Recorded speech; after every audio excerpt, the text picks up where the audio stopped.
नमस्कार दोस्तों, एक बार फिर से आप हैं आरजे आरती के साथ। सबसे पहले तो तहे दिल से आप सभी का शुक्रिया, क्योंकि जो कल मैंने व्लॉग शूट किया था कि रेडियो जॉकी की जो स्वर परीक्षा होती है उसकी तैयारी कैसे की जाए, तो आपके ढेरों कमेंट्स, ढेरों लाइक्स हमें मिले हैं। तहे दिल से शुक्रिया। अच्छा, और एक अजीब सी बात हुई, अजीब सी मैं कहूंगी और अच्छी भी। हमारे कई दोस्तों ने हमसे पूछा है कि अपने गले को मधुर कैसे बनाएं। वैसे तो ये अजीब सी बात है। अब देखिए, गले को मधुर कैसे बनाया जाए।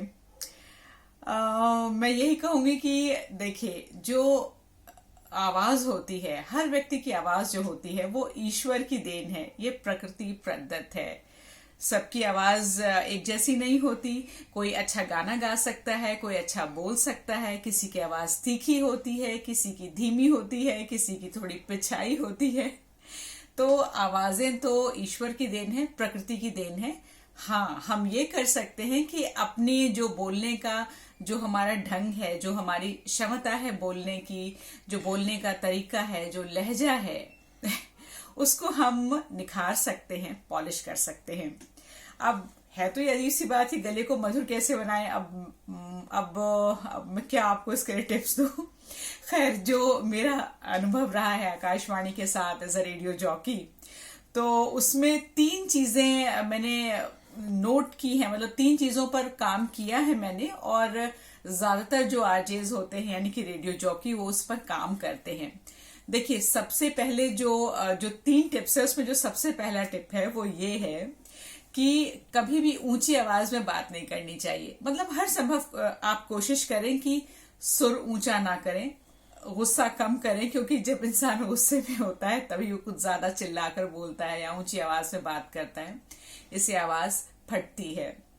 तो पूरी कोशिश कीजिए कि गुस्सा ना आए, लेकिन जो जहां पर जायज है गुस्सा करना, वहां गुस्सा भी कीजिए। लेकिन अगर आवाज धीमी रहे, स्वर धीमा रहे, तो ये आपके गले के लिए ही अच्छा है। तो चिल्लाकर ना बोलें, आराम से बात करें। ये तो रहा सबसे पहला टिप। और दूसरा टिप ये है कि गर्म पानी का इस्तेमाल करना चाहिए। सर्दियों में, अब तो जैसे ठंड का मौसम है ही, तो सर्दियों में कोशिश करें कि आप हमेशा हमेशा, मतलब कई बार संभव नहीं भी हो पाता, तो ज्यादातर गर्म पानी पीजिए। ये आपके स्वास्थ्य के लिए भी अच्छा रहेगा और आपके गले के लिए भी अच्छा रहेगा। और जब भी आप चाय पिए, तो वैसे तो ये देशी नुस्खे हैं और आयुर्वेद में भी ये लिखा हुआ है, गुड़ की, अदरक की, अजवाइन की, सौंठ की जो चाय है, यानी कि इस तरह की जो चीजें डाल करके, और हाँ, तुलसी की पत्ती भी, इस तरह की चीजें डाल के आप चाय पिए, गर्म पानी पीजिए। ये आपके गले के लिए बहुत अच्छा होता है। वैसे बहुत ज्यादा देखभाल क्या करना, देखभाल तो आपको करनी करनी ही चाहिए, लेकिन जो मेरा अपना अनुभव है कि बहुत ज्यादा देखभाल तो खैर क्या करनी, जितनी हम कर सकते हैं उतनी हम करेंगे। तो बस ये कि आप गर्म पानी पीजिए और इस तरह की चीजें डाल करके आप चाय पीजिए। और हाँ, तीसरी जो सबसे महत्वपूर्ण जो टिप है, जो तीसरी मेरे हिसाब से जो आवश्यक है और सबसे ज्यादा महत्वपूर्ण भी है, अपनी आवाज को निखारने के लिए, अंदर से आवाज जो बाहर आए, उसके लिए कहते हैं कि अगर आप थोड़ा सा ध्यान करें, ओम का उच्चारण करें। ओम का उच्चारण सांस के साथ लेते हुए करिए, तो ये धीरे धीरे अभ्यास के साथ हो जाएगा।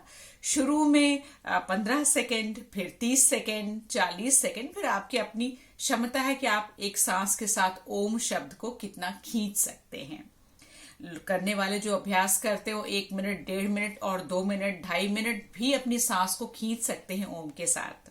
एक बार इसका अभ्यास करके देखिए।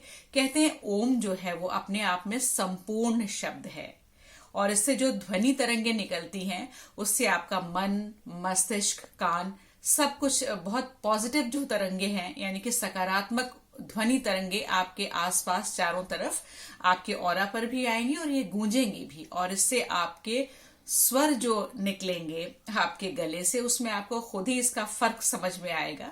लेकिन इसके लिए अभ्यास आपको करना पड़ेगा।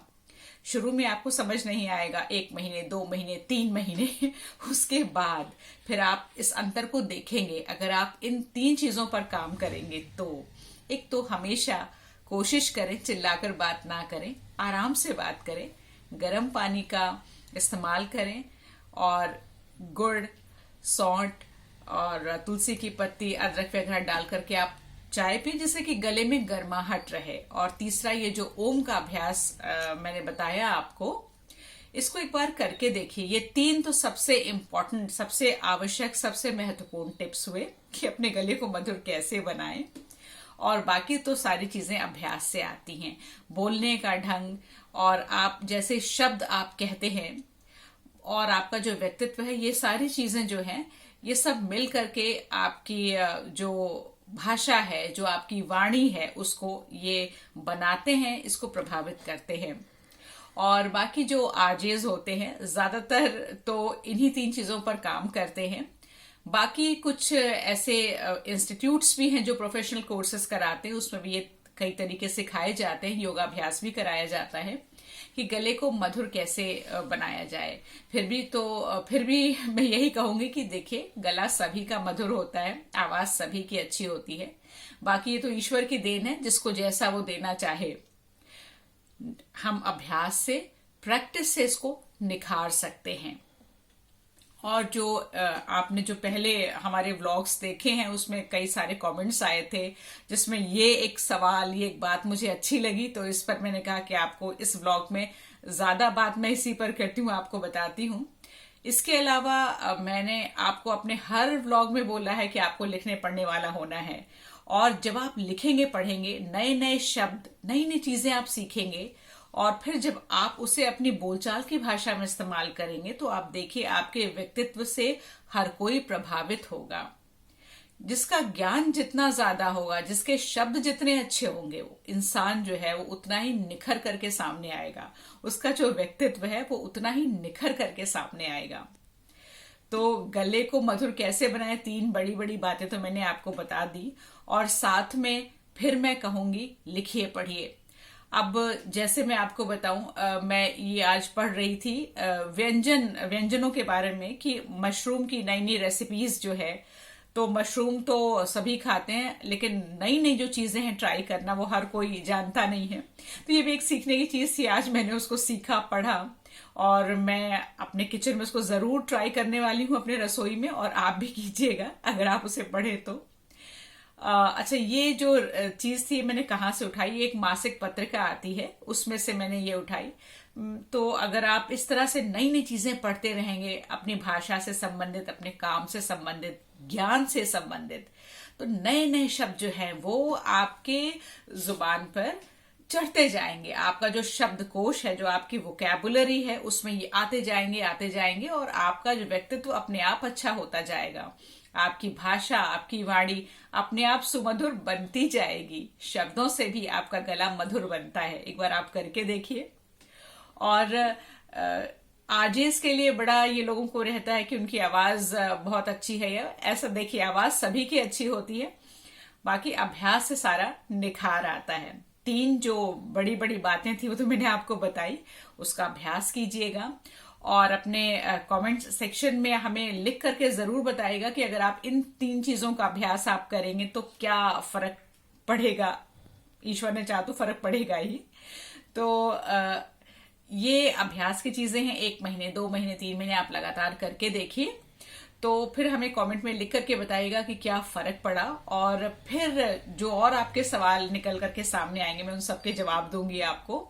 और हाँ, एक चीज आपको और मैं बताऊं, जो लोग वोकैबुलरी या शब्दकोश के बारे में मतलब जानते हैं लोग, लेकिन शब्दकोश पढ़ता कोई नहीं है, तो फिर भी मैं आपको बताऊंगी, एक छोटी सी पॉकेट डिक्शनरी अपने साथ रखिए। उसमें शब्दों को देखिए, वैसे तो आप शब्दों को निकालना बड़ा मुश्किल होता है कि हम किस शब्द को निकालें, किसका अर्थ हम देखें। शब्दकोश, जो छोटी सी पॉकेट डिक्शनरी आती है, उसमें पीछे के जो पन्ने होते हैं, 20-25 पन्ने, उसको पलट करके देखिएगा। ये बड़ी महत्वपूर्ण मैं आपको एक टिप दे रही हूं। उसमें क्या होता है कि दैनिक जीवन में प्रयोग आने वाली चीजों के हिंदी और अंग्रेजी के शब्द दिए रहते हैं कि हिंदी में उसे क्या कहते हैं, या जो आपकी जो भी भाषा है, मातृभाषा, उसमें क्या है, और उसे अंग्रेजी में क्या कहते हैं। जैसे कि फलों के नाम, सुनने में बात बड़ी छोटी सी अजीब सी लगेगी, लेकिन ये बात बहुत कारगर है। एक बार आप इसको करके देखिएगा। फलों के नाम, फूलों के नाम, सब्जियों के नाम, घर के दैनिक जीवन में प्रयोग आने वाली चीजों के नाम। आपकी रसोई में बहुत सारे ऐसे सामान होते हैं जिनके अंग्रेजी नाम आपको पता नहीं होते। बहुत सारे लोग नहीं जानते कि बेलन को रोलिंग पिन कहते हैं और चिमटे को टोंग कहते हैं, इसी तरह से। और डिब्बे हैं, जार्स, वो तो खैर अलग अलग अपना वो है। और जो वस्त्र हैं, जो हमारे परिधान हैं, उनको क्या कहते हैं हिंदी में और क्या कहते हैं अंग्रेजी में। ये सारी चीजें पढ़ने की है, सीखने की है, जानने की। इन सबको पढ़िए और देखिए कि आपका शब्दकोश जैसे जैसे बढ़ता जाएगा वो स्ट्रांग होता जाएगा। आपका गला, आपका व्यक्तित्व सब मधुर होता चला जाएगा। और आपके ये जो कमेंट्स आए इसके लिए मैं एक बार फिर से कहूंगी, तहे दिल से आप सभी का शुक्रिया। और जो कुछ भी सवाल आपके मन में आ रहे हैं उन सबको आप हमें कमेंट सेक्शन में लिखिए, पूछिए हमसे। इस वीडियो को आप ज्यादा से ज्यादा लाइक करें, अगर आपको पसंद आया हो तो अपने दोस्तों के साथ शेयर करें। और फिर मैं इस वीडियो को, आज का जो व्लॉग है, मैं यहीं खत्म कर रही हूँ। तहे दिल से आप सभी का एक बार फिर से शुक्रिया। जो भी सवाल हो कमेंट सेक्शन में लिख करके पूछिएगा जरूर। Thank you so much.